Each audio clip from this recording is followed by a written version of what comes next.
Hi there. In this lesson, we're going to continue with the My Library Manager app and we're going to connect it to data. To begin with, we're going to connect the Canvas app to the Dataverse Loans table. Then we'll move on to connect that table to the gallery. We'll also add data columns into the gallery using text labels. So let's move over to the exercise.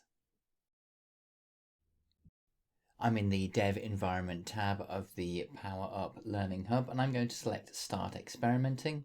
This will take me to make.powerapps.com, and if you're an enterprise user, you'll need to enter make.powerapps.com into your browser. I'm going to select on Solutions. Before we select My School Library solution, I'm actually going to select the imported solution, School Library. Select this. And we're going to take a look at the data that's contained within our model-driven app. Select on Apps. Select the three dots next to the Loans Manager. And then Play. Select on the Loans table. And this presents the data that we'll be connecting to very shortly. In total, I've had 963 loans. And if I select the drop-down and go for Current Loans, I can see there are just 3 loans outstanding. I'm now going to return to make.powerapps.com. I'm in the School Library solution. I can select back. And I'm going to select the My School Library solution that we've been working with. Select the 3 ellipses and then edit. The first thing that we need to do is to connect to our loans data. I'm going to select Add Data and then Search for Loans. I'm going to select that table. And the data source loans has been added to my app. And if I select Add Data again, I can see that loans is available. I'm now going to connect this to the gallery. If I select on this, it's quite simple to simply select loans. Another option is to actually select a data source here. I can also select loans. At the moment, the layout of this gallery is image, title and subtitle, and I'm going to change this to be blank. If you can see the pencil icon on the top left-hand side, we need to select on this. And then in order to bring a text object into our gallery, we need to select Insert and then Text. If I now select on the template for this gallery, I can then collapse it down. If I select on the text object, instead of looking at the date due column from the table, I'm going to look at the loan's name. So I'm going to go to the formula bar. I'm going to remove date due and then I'm going to type in loans. And I can see loan's name is available to me. Select that and I'm going to reposition it. I'm going to select on the template at the top again and then collapse this down further. I can see the object that I brought in is called Text Canvas 1. Yours will be called something different. I'm going to select on this, hit the 3 dots, and I'm going to rename it. I've called it LBL Loans Name. I'm now going to move this across to the right. And I'm going to create another label. I'm going to hit the 3 dots next to LBL Loans Name. Select Copy. Select the 3 dots again, and then paste. I'm now going to hit the 3 dots, rename, and this one is going to be called LBL Book Copy. We're now going to change the text label. And it's going to be this item dot book copy. And I'm going to search for the book copy reference. I'm going to expand this out and move this label to the top. If I place the model-driven app and sort it on the right-hand side, I can see it's presenting the same data. If I select on a single record, I can see when the loan started, when it's due, the student that took it out. And if I select on the book copy, it tells us that Macbeth copy 3 is related to the book Macbeth. If I select on Macbeth, I can see the author of the book and the book image. And as we go through the app, we'll be leveraging these relationships. Let's return to the Canvas app. I'd now like to bring in the name of the student that's taken this book out. I'm going to insert and then left click, hold left down, and then drag it into the template. Power Apps has guessed that we wanted the date due, but in fact we want the student. And the formula for this is this item dot student dot full name. I can reposition this, make it slightly wider. This object has been brought in as text canvas 5. I'm going to rename that. Select on the item. I can rename it at the top here.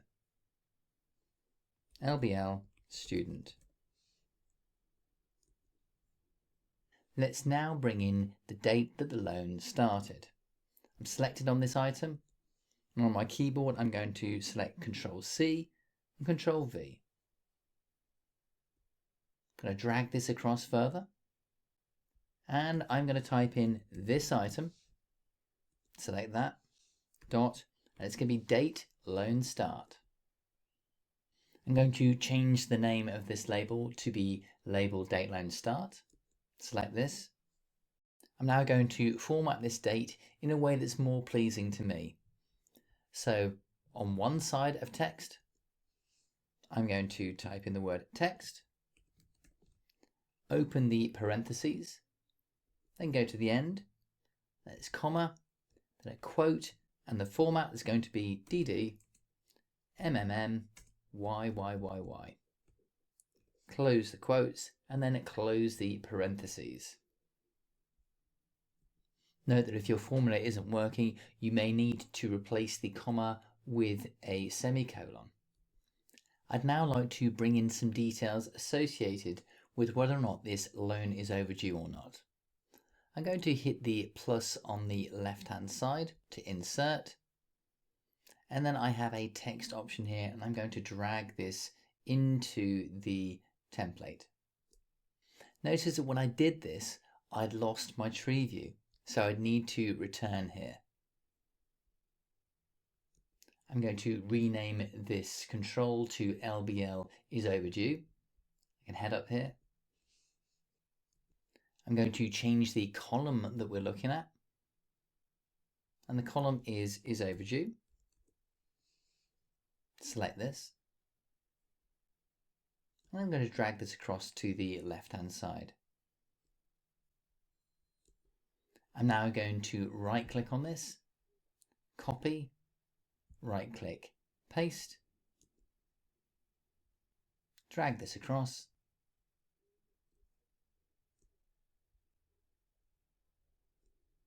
and the text for this is going to be days overdue. This item dot days overdue. And finally, I'm going to bring in the due date. Ctrl-C, Ctrl-V, drag this across. This is going to be this item dot due, and I can select date due. Expand this, and I've updated the formatting as well. This label isn't correctly labeled yet. I need to rename the label, and I've called it LBL due date. And I've now selected on the LBL overdue _1. I'm going to rename this to LBL days overdue. The next part of this exercise is optional, but it's quite a lot of fun because we'd like to bring in an image of the book that was taken out. The first thing I need to do is to create some space for this image. I'm going to select all these objects by holding down Control and then selecting each one in turn. I'm going to right click, align, then I'm going to align the tops, and I'm just going to simply move them all across. This will give me enough room for an image. Now, because the image is a little bit bigger, I'm going to select on the template itself and then expand it a little bit. Then I'm going to insert and I'm going to type in image. I'm going to drag image into my template. I'm going to drag it across to the left hand side. Now, in an ideal world, we'd be able to go from this item to the book copy to the book and then pull out the image. But unfortunately, we can only make one jump from one table to the next. Before I write this formula, I'm going to show you that we can get to the book copy ID that we're looking for. I'm going to do a copy of this column here. Copy. And I'm going to paste it in. Paste, paste. Drag it across to the right hand side. This is only going to be for reference purposes. I'm going to make this a bit bigger. And the text that we're going to have in here is going to be this item. Dot book copy. That's an entire record. So we need the ID of this. And it's going to be book copies. Now at first glance, this may not seem that it matters, but let's return to our model-driven app. I'm in Macbeth copy 3. And if I look at the URL at the top, it tells me that the ID is E07 and the whole GUID is shown there. But it's the same GUID. We found the correct record. And if we can find this, we can get to the image for that record. So now I'm going to select on the image. And I'm going to create a lookup to the book copies table. Select on the image, lookup, select on lookup, open parentheses, and we're looking for the book copies table, and we need to make sure that the book copy is equal to the formula that we used before. This item, .book copy, .book copies. I can close the parentheses. I now need to find the book. And once I've found the book, I need to find the image for the book. There's the book image, and select that. And it's brought the images in, but notice that it hasn't brought it in for Frankenstein. But that doesn't mean it's not working, it just means that I don't have an image for that. If I return to my model-driven app and select on the books, and then select on Frankenstein, I can see I don't have an image, but I can choose a file. And from my learner resources, I can select Frankenstein and then open. It's now brought the information in and I can select save and close. I can now return to my Canvas app, move it across to data, and then on books, I can select refresh. It's also worth refreshing all of the tables at this point. Refreshing loans, and our Frankenstein image has been brought in. Notice that we have additional tables here, and that's because the fields that we brought in reference those additional tables. I'd now like to show you that we can filter the loans gallery using the text input that was previously brought in.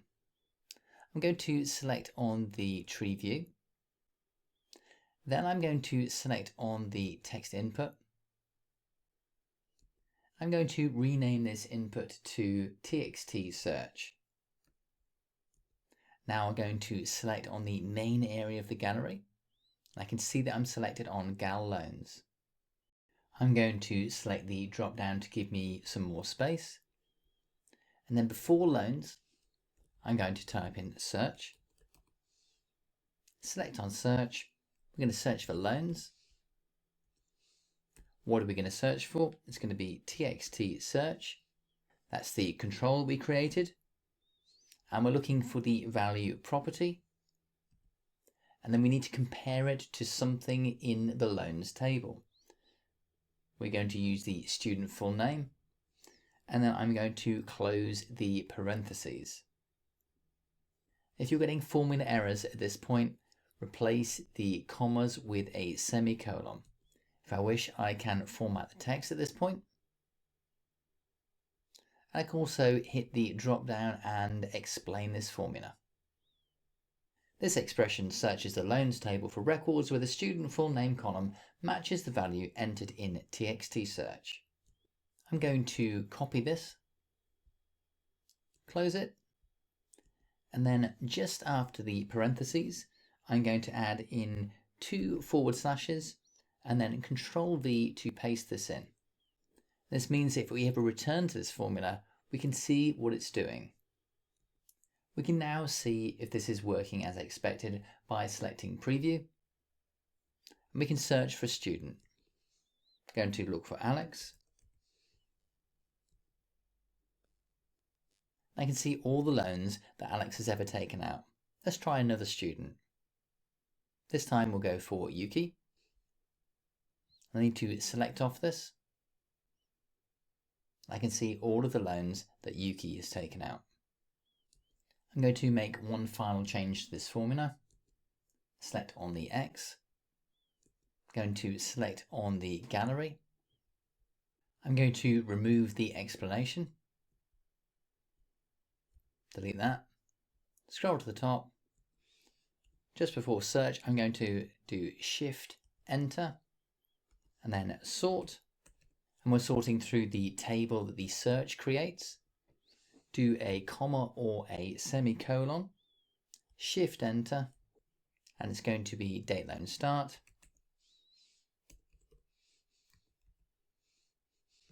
Select date loan start and either a comma or a semicolon, and we'll do sort order ascending and then close the parentheses. If I wish, I can format the text again, expand the box, and I can use Copilot to explain the formula once more. I'm going to close out the explanation, I'm going to collapse the formula bar, I'm going to scroll across to the right hand side. Because we don't need this label that we created, I'm going to just delete that. I will change the zoom here for one last check. Then I'm going to save this with version notes. Version after creating a demonstration of creating a gallery connected to the loans table. Press save. If I wish, I can publish this version. And I can now select back. I can leave.